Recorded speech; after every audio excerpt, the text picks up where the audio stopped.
Order. Question number 2. Order. Question number 2, Nuk Korako. E te mana whakawā, talofa lava.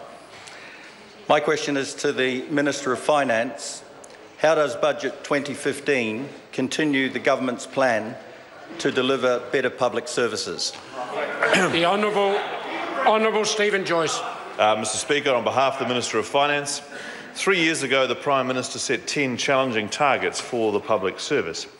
These include improving health and education outcomes, reducing crime, lowering welfare dependence and increasing online connectivity. The framework has contributed some significant improvements. For instance, there's been a 38% reduction in youth crime since 2011. The number of teenage sole parents on a benefit has dropped by 40% since 2011, and the government has recently revised upwards its workforce skills target due to better than expected results. Budget 2015 builds on this with a $790 million child hardship package, as well as more investment in health, education, welfare support and the justice sector. Supplementary question, Nuk Korako. Thank you.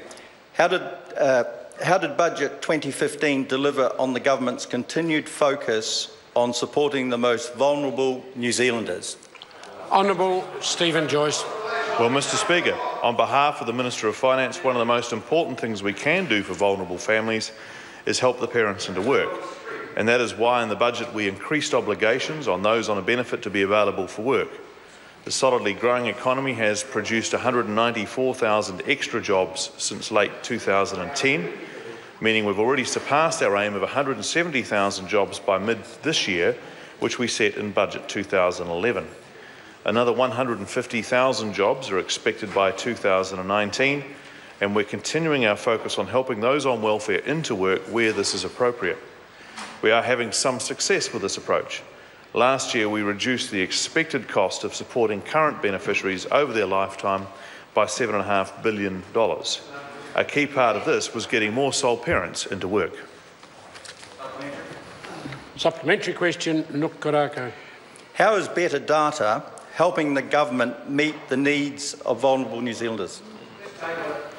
Honourable Stephen Joyce. Mr Speaker, on behalf of the Minister of Finance, we're using data to get a better understanding of the people who use our services and need our support. If you take, for example, the most vulnerable 1% of all 5-year-olds, that's around 600 children in a year, or a 20-year pipeline of 12,000 children. We know who these kids are, and we also know that on current trajectories, 3/4 of them wouldn't get NCEA Level 2, 40% would be on a benefit for more than 2 years before they're 21, and 1/4 of them will have been in prison by the time they're 35.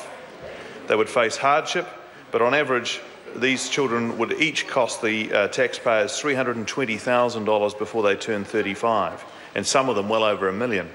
So we're changing services to intervene earlier to help people lead more fulfilling lives, and where this works, the government's books will also improve. A supplementary question, Nuk Korako. What other steps were taken in Budget 2015 to advance the government's focus on delivering better public services? Honourable Stephen Joyce. On behalf of the Minister of Finance, the flagship initiative of Budget 2015 was the $790 million child hardship package, which provided more support for 160,000 beneficiary and working families with incomes below $36,350 a year. As I mentioned earlier, the child hardship package also increased the requirements of those on a benefit to be available for work.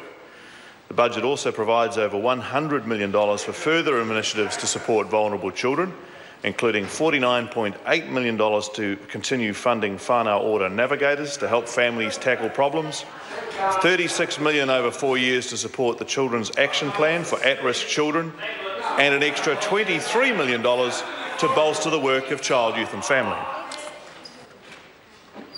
Question number 3, James Shaw. Thank you, Mr Speaker. My question is to the Minister of